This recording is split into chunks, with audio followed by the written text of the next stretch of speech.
तो आज अपन cranes anatomy पढ़ रहे हैं। क्या पढ़ रहे हैं? क्रेन्स एनाटॉमी जो होती है C4 प्लांट के अंदर होती है। किस प्लांट के अंदर होती है? C4 प्लांट के अंदर होती है क्रेन्स एनाटॉमी। क्या होता है क्रेन्स का मतलब क्या होता है? क्रेन्स एक जर्मन वर्ड है। बोलो क्रेन्स क्या है? एक जर्मन वर्ड है। बोलो बेटा क्रेन्स क्या है? एक जर्मन वर्ड है क्रेन्स। क्रेन्स एक जर्मन वर्ड होता है जिसका मतलब होता है लीफ। क्या मतलब होता है? लीफ। ठीक है, क्रेन्स एक जर्मन वर्ड है, उसका मतलब होता है रेत।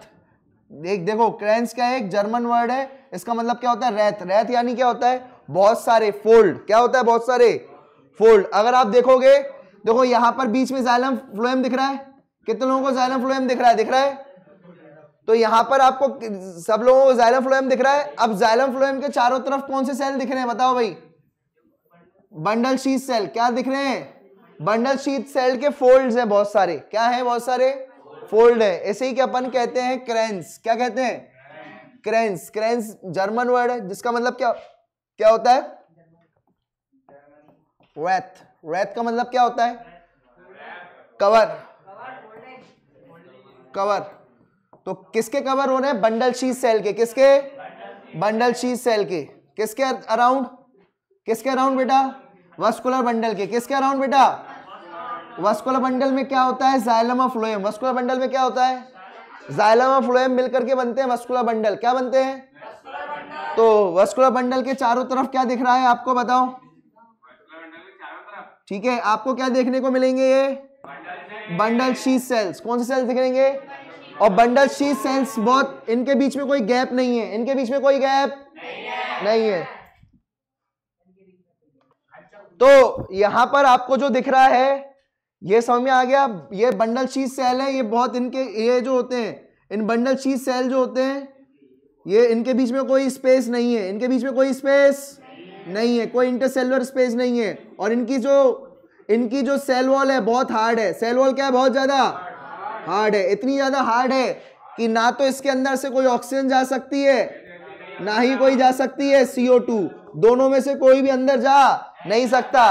क्यों नहीं जा सकता? क्योंकि अंदर क्या है? इसकी सेल वॉल क्या है? बहुत ज्यादा हार्ड है, इम्परमिएबल है। क्या है? इम्परमिएबल है, बहुत थिक है, बहुत ज्यादा थिक है। ठीक है भाई, क्लियर है? बंडल शीथ सेल के बारे में समझ में आ गया। और बंडल शीथ सेल किसको कवर कर रहे हैं? वस्कुलर बंडल को। किसको कवर कर रहे हैं? वस्कुलर बंडल में क्या क्या आता है? जाइलम और फ्लोएम। फ्लोएम इधर देखते हैं अब जो है मैंने आपको बताया था कि यहां पर जो है आप देखोगे ये लीफ का सेक्शन है। किसका सेक्शन है?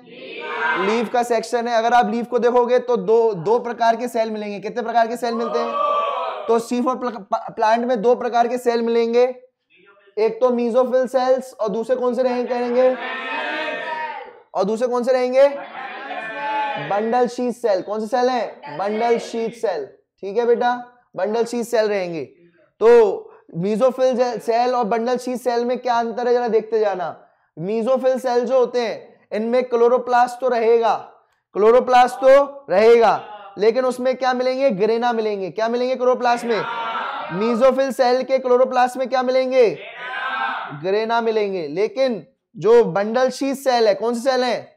बंडल शीथ सेल है, उसके क्लोरोप्लास्ट में ग्रेना नहीं मिलेंगे। क्या मिलेंगे? बीच बीच के स्ट्रोमल लैमेली। क्या मिलेंगे? स्ट्रोमल लैमेली मिलेंगे सिर्फ और सिर्फ। क्या मिलेंगे? स्ट्रोमल लैमेली मिलेंगे। तो बेटा ये हो गया ग्रेना या थैलाकॉइड। ये क्या हो गया? ग्रेना या थैलाकॉइड। बेटा थैलाकॉइड के गुच्छे को क्या कहते हैं? थाइला के गुच्छे को क्या कहते हैं? थैलाकॉइड के गुच्छे को क्या कहते हैं? ग्रेनम। क्या कहते हैं? ग्रेनम। बोलो बेटा थैलाकॉइड के ग्रुप को क्या कहेंगे? ग्रेनम कहेंगे। तो बेटा यहाँ पर ग्रेनम मिलेंगे, यहाँ पर ग्रेनम मिलेंगे। ये ग्रेनम है। ठीक है, ये ग्रेनम ही है। ठीक है, तो ये आपको याद रखना, ये ग्रेनम है। ये एक को क्या कहेंगे? थैलाकॉइड। एक को क्या कहेंगे? तो बेटा ये हो गया मीजोफिल सेल में ग्रेनम मिल रहा है, तो ये हो गया ग्रेनल। क्या हो गया बेटा? ये ग्रेनल क्लोरोप्लास्ट कहेंगे इसे। क्या कहेंगे? ग्रेनल क्लोरोप्लास्ट कहेंगे इसे। और जबकि इस वाले को इसके अंदर कोई ग्रेनल मिल रहा है क्या? कोई ऐसा गुच्छा मिल रहा है क्या? कोई ऐसा गुच्छा मिल रहा है? नहीं मिल रहा। कोई गुच्छा ऐसा नहीं मिल रहा, तो इसके क्लोरोप्लास्ट को क्या कहेंगे? ए ग्रेनल। क्या कहेंगे? बोलो बेटा, ए ग्रेनल कहा जाएगा। क्या कहा जाएगा? ए ग्रेनल। ठीक है बेटा, क्या कहा जाएगा? ए ग्रेनल कहा जाएगा क्लोरोप्लास्ट। क्लियर है, ये बात समझ में आ गई? इस वाले को क्या कहा जाएगा? Granal chloroplast. क्या कहा जाएगा? ये ग्रेनल, ये दिख रहा है ग्रेना, तो ये हो गया ग्रेनम। तो ग्रेनम वाला दिख रहा है। मीसोफिल सेल्स में ग्रेनम मिलेंगे तो उसे ग्रेनल क्लोरोप्लास्ट कहा जाएगा, और इसमें ग्रेनम नहीं मिल रहा, कोई गुच्छा नहीं मिल रहा, तो क्या कहा जाएगा? ए ग्रेनल क्लोरोप्लास्ट। क्या कहेंगे? तो बताओ, मीसोफिल सेल्स और बीसोफिल सेल्स और बंडल शीथ सेल में अंतर समझ में आ गया? पहला, इसमें ग्रेनम मिलेंगे, गुच्छा मिलेगा, इसमें कोई गुच्छा नहीं मिल रहा। ये ग्रेनल और ये ए ग्रेनल क्लोरोप्लास्ट। तो ये ग्रेनल क्लोरोप्लास्ट है, देखो लिखा हुआ है। ये ग्रेनल क्लोरोप्लास्ट किस में मिलेगा? मीसोफिल सेल्स में। और यहां पर ये कौन सेल्स है? Bundle sheath sales. Bundle sheath sales में ए ग्रेनल क्लोरोप्लास्ट मिलेगा। कैसा मिलेगा? ए ग्रेनल क्लोरोप्लास्ट मिलेगा। इसमें ग्रेना एब्सेंट है, स्ट्रोमा जो है और थैलाकॉइड सब जो है प्रेजेंट है। इसमें आपको क्या मिल रहा है? सिर्फ स्ट्रोमा प्रेजेंट है। क्या प्रेजेंट है? स्ट्रोमा प्रेजेंट है। और क्या प्रेजेंट है? Stromal lamellae. क्या प्रेजेंट है? स्ट्रोमल लैमिली भी प्रेजेंट है।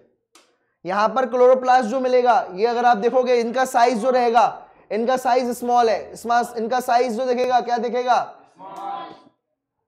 अगर इनके आप देखोगे तो इसमें आप देखोगे जो क्लोरोप्लास्ट है, इनके क्लोरोप्लास्ट जो है, यहां पर देखो क्लोरोप्लास्ट दिख रहा है, छोटा है। क्या दिख रहा है? बहुत छोटा दिख रहा है। और नंबर में आपको क्या देखने को मिल रहा है? ज्यादा किस में देखने को मिलेंगे? मोर नंबर में किस में देखने को मिलेंगे? बंडल शीथ में। और लेस नंबर में किस में देखने को मिलेंगे? मीसोफिल सेल्स में। ठीक है, तो याद रखना भाई, सुनो, मीसोफिल सेल्स में क्लोरोप्लास्ट छोटे कहां होंगे? मीसोफिल सेल्स में क्लोरोप्लास्ट छोटे रहेंगे। कैसे रहेंगे? छोटे रहेंगे। और नंबर में कम। और बंडल शीथ सेल में क्लोरोप्लास्ट का साइज कैसा रहेगा? बड़ा। कितने लोगों को बड़ा दिख रहा है? ये दिख रहा है बड़ा, तो ये बड़ा दिखेगा क्लोरोप्लास्ट का साइज। और नंबर में ज्यादा। नंबर में भी क्या रहेंगे? ज्यादा रहेंगे। क्लियर है? ये क्रेन्स एनाटॉमी किसके लिए टर्म है? लीफ के लिए। किसके लिए? और क्रेन्स एनाटॉमी किस में पाई जाती है? C4 प्लांट में। C3 प्लांट में नहीं पाई जाती क्रेन्स एनाटॉमी। C3 प्लांट में क्रेन्स एनाटॉमी नहीं पाई जाती। ठीक है, किस में पाई जाएगी? सिर्फ और सिर्फ C4 प्लांट में। क्यों पाई जाती है क्रेन्स एनाटॉमी C4 प्लांट में? अच्छा, एक बात और सुनो, मीसोफिल सेल्स में देखो, इसमें मीसोफिल सेल्स में कौन सी एंजाइम रहेगी? पेपकेस। कौन सी रहेगी? पेपकेस रहेगी। और बंडल शीथ सेल में कौन सी रहेगी? रोबिस्को। कौन सी रहेगी? रोबिस्को रहेगी। क्लियर है? और मीसोफिल सेल्स में कौन सी रहेगी? पेपकेस। याद है? फॉस्फेनॉल पायरुवेट के साथ जुड़ती थी CO2 के साथ। याद आ रहा है? तो मीसोफिल सेल्स में कौन जुड़ेगी? पेपकेस। और बंडल शीथ सेल में रोबिस्को। बोलो बेटा, बंडल शीथ सेल में रोबिस्को। क्लियर है? और बताओ, मीसोफिल सेल्स जो होते हैं उनमें क्लोरोप्लास्ट कैसा रहेगा? स्मॉल साइज का रहेगा। कैसा रहेगा बेटा? स्मॉल साइज का। नंबर में भी कम। और बंडल शीथ सेल में लार्ज साइज रहेगा और नंबर में भी ज्यादा। ठीक है, बताओ जरा, यहां पर जो है C3 साइकिल कहां चलेगी? C4 प्लांट में। C4 प्लांट में C3 साइकिल चलती है। मैंने तुम्हें एक बात बताई थी, याद करो। C4 प्लांट, सुनो, मैंने तुम्हें एक बात बताई थी, अगर मैंने C4 प्लांट लिखा है, क्या लिखा है? तो आपको ये याद रखना है कि C4 प्लांट है तो उसमें वाली साइकिल तो चलेगी चलेगी। तो C4 साइकिल तो चलेगी। और एक पहले की और एक, बताओ, इस C4 से पहले क्या आता है? तो C3 साइकिल भी इसमें चलेगी। कौन चलेगी? तीसरी साइकिल भी चलेगी। और मैंने अगर बोला बेटा C3 प्लांट है। कौन सा प्लांट है? C3 प्लांट है, तो इसके अंदर एक तो C3 साइकिल चलेगी और इससे एक कम कर दो C2, तो इसके अंदर कौन चलेगी? C2 साइकिल भी चलेगी। और C2 साइकिल का दूसरा नाम क्या है? Photo respiration. क्या है? और फोटो रेस्पिरेशन तो एक वेस्टफुल प्रोसेस होती है। तो बेटा ये तो वेस्ट है। C2 साइकिल क्या है बेटा? एक वेस्ट साइकिल है जो नहीं चलनी चाहिए थी, पर C3 प्लांट में चल रही है। ये C2 साइकिल जो है ये एक वेस्ट साइकिल है। कैसी साइकिल है? वेस्ट साइकिल है। सुनो भाई, ये ऐसा क्यों ऐसा हुआ है, ऐसा स्ट्रक्चर क्यों रखा है? क्रेंस का मतलब क्या होता है? क्रेंस का मतलब क्या होता है? क्रेंस एक जर्मन वर्ड है। क्रेंस क्या एक जर्मन वर्ड है कि लैटिन वर्ड है? जर्मन वर्ड है, जिसका मतलब क्या होता है? रेथ। रेथ का मतलब कवर। कौन कवर हो रहा है? Vascular bundle. किसको कवर कर रहे हैं? वस्कुलर बंडल को कौन कवर कर रहा है? Bundle sheath cell. कौन से सेल्स कवर कर रहे हैं? और यहां पर सिस्टम ये रखा गया, सुन लो, मैं तुम्हें एक बात बताता हूं।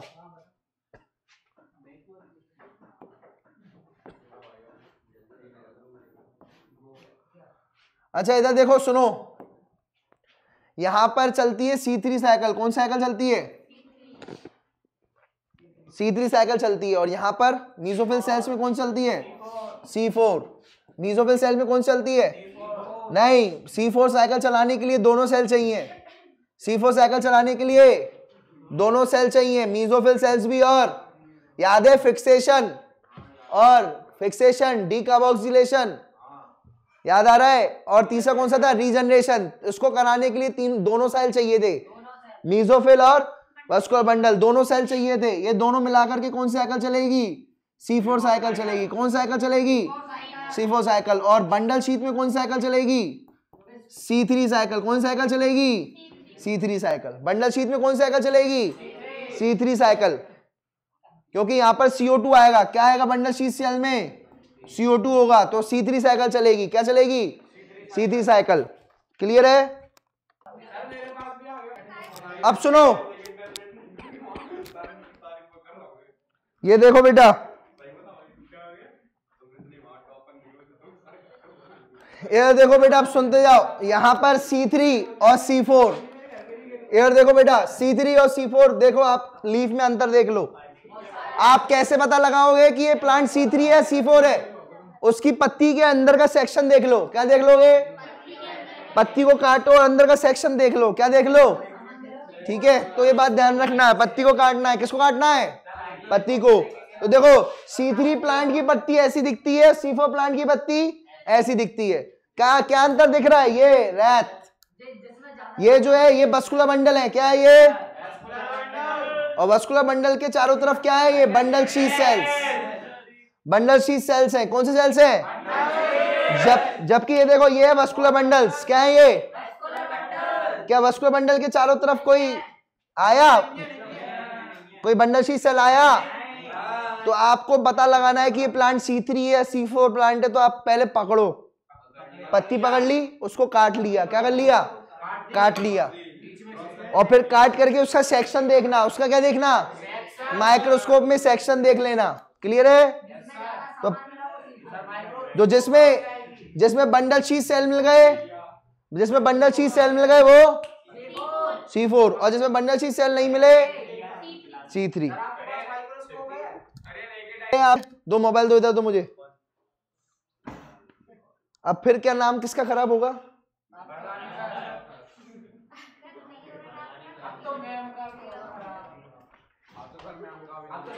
अब तो दो लोगों का भी खराब हो जाएगा। अब तो बिल्कुल नहीं चला जाएगा। दो मोबाइल दो, अब तो बिल्कुल नहीं। बोलो यार,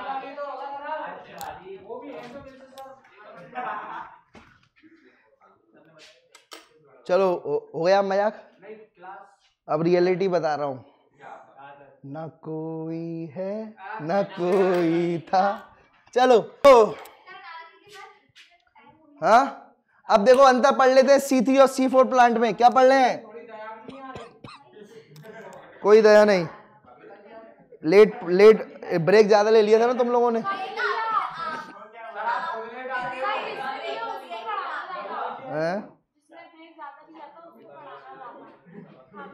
अरे नहीं, बस टाइम पर छुट्टी कर दूंगा मैं, टाइम पर छुट्टी कर दूंगा। इधर देखो, यार देख लो भाई, सुनो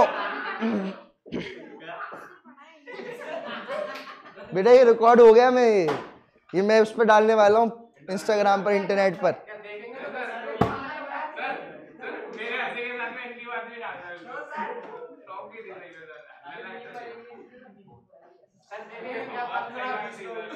बात कैसे भी हो, लेकिन ऐसी हंसी नहीं करनी चाहिए। चलो यार ध्यान दो इधर। तो अब C3 और C4 प्लांट की बात कर लेते हैं। देखो C3 प्लांट जो होता है, C3 प्लांट में जो फोटोसिंथेसिस होता है किसमें होता है? सिर्फ और सिर्फ मीसोफिल सेल में। किसमें होता है? और C4 प्लांट में मीसोफिल और बंडल शीथ दोनों चाहिए, दोनों सेल चाहिए। C3 प्लांट में कैनाइज एनाटॉमी एब्सेंट, मतलब बंडल शीथ नहीं रहेंगे, और C4 प्लांट में प्रेजेंट। C3 प्लांट में बताओ, C3 प्लांट में सबसे पहले C3 प्लांट में बताओ सबसे पहले किसके पास आया था? CO2। बताओ सबसे पहले CO2 किसके पास आया था? RUBP के पास। एक्सेप्टर कौन था CO2 का? RUBP। कौन था बोलो? RUBP था एक्सेप्टर। कौन था? RUBP। तो अब देखो यहां पर C4 प्लांट में CO2 किसके पास आया? बताओ भाई, C4 साइकिल में जो CO2 है वो किसके पास आया? फॉस्फेनॉल पायरुवेट। CO2 किसके पास आ गया? पैप के पास आ गया। तो ये आपका हो गया अंतर, ठीक है। और सुनो, यहां पर C3 प्लांट में C3 साइकिल चलेगी। क्या चलेगी? C3 साइकिल जब चलेगी तो 3 कार्बन का स्टेबल कंपाउंड कौन सा बनेगा? Phosphoglyceric acid. कौन सा बनेगा? PGA, phosphoglyceric acid stable compound बनेगा। और जबकि यहां पर स्टेबल कंपाउंड कौन सा बना था? C4 acid, oxalo acidic acid. ठीक है, किसमें? C4 साइकिल में। तो C4 साइकिल में 4 कार्बन का कंपाउंड बनेगा ऑक्सैलो एसिडिक एसिड, और इसमें 3 कार्बन का स्टेबल कंपाउंड बनेगा 3PGA। सुनो, ये बताओ C3 प्लांट में क्लोरोप्लास्ट कैसे थे? ग्रेनाल। सिर्फ और सिर्फ कैसे रहेंगे? और C4 प्लांट में क्लोरोप्लास्ट दोनों ग्रेनल किसमें? मीसोफिल में। और एक ग्रेनल किसमें? एक एक लाइन समझ में आ रही है? और इसमें क्लोरोप्लास्ट कैसे रहेंगे? ग्रेनल, नॉर्मल टाइप के। यहां पर क्लोरोप्लास्ट डायमॉर्फिक होंगे। कैसे होंगे? दो मॉर्फोलॉजी होगी। ग्रेना किसमें होगा? मीसोफिल सेल में। गुच्छा किसमें होगा? मीसोफिल सेल में। और गुच्छा जो होगा थाइलाकोइड्स का वो किसमें नहीं मिलेगा? बंडल शीथ सेल में। उसे हो जाएगा ए ग्रेनल। क्या हो जाएगा? C3 साइकिल में कौन साइकिल चलेगी? C2 cycle. कौन साइकिल चलेगी? C2 साइकिल चलेगी, यानी फोटो रेस्पिरेशन होगा। फोटो रेस्पिरेशन यानी C2 साइकिल। कौन साइकिल? C2 साइकिल चलेगी तो लॉस क्या होगा? हाई लॉस वाली साइकिल है ये। और C4 प्लांट में फोटो रेस्पिरेशन नहीं होती है, नेग्लिजिबल होती है। और सुन लो, अगर CO2 ज्यादा है, क्या है? तो C3 प्लांट को CO2 ज्यादा चाहिए रहती है और C4 प्लांट को कम CO2। ठीक है, तो ये आपको याद रखना है। लो कंपनसेशन पॉइंट है CO2 का, ठीक है, और C3 प्लांट का हाई CO2 कंपनसेशन पॉइंट है। ठीक है, तो ये आपको याद रखना। कम CO2 पे भी C4 प्लांट कम CO2 पे भी काम कर जाएगा, लेकिन C3 प्लांट को ज्यादा CO2 चाहिए। और ये ज्यादा CO2 करने के लिए अपन क्या करते हैं? कोई बता सकता है? बताओ, ज्यादा CO2 करने के लिए अपन क्या करते हैं? Green house effect. क्या करते हैं? प्लांट को कांच के कंटेनर में रखेंगे। प्लांट को किस में रखेंगे? और कांच इतना लंबा नहीं है तो क्या लगा दोगे? ग्रीन कलर की पट्टी लगा देंगे। उससे क्या होगा? CO2 बाहर नहीं जाएगी। उससे क्या होगा? CO2 बाहर नहीं जाएगी। ठीक है, C3 प्लांट कम टेम्परेचर पे रहते हैं। ठीक है, क्या रहते हैं? 25 डिग्री सेल्सियस। और C4 प्लांट ज्यादा टेम्परेचर, शुगर केन ज्यादा टेम्परेचर पे ज्यादा गर्मी में उगता है। ठीक है, 35 से 40 डिग्री पर। 30 से 40 भी चलेगा, कोई दिक्कत वाली बात नहीं है। C3 प्लांट में कौन कौन से बताओ जरा? राइस, व्हीट, बीन और पोटैटो। और C4 प्लांट में मेज, शुगर केन, अमरैंथ और सोरगम। ये 4 प्लांट रहेंगे आपके, और इसमें राइस, बीन, बी, पोटैटो। तो ये हो गया C3 और C4 प्लांट।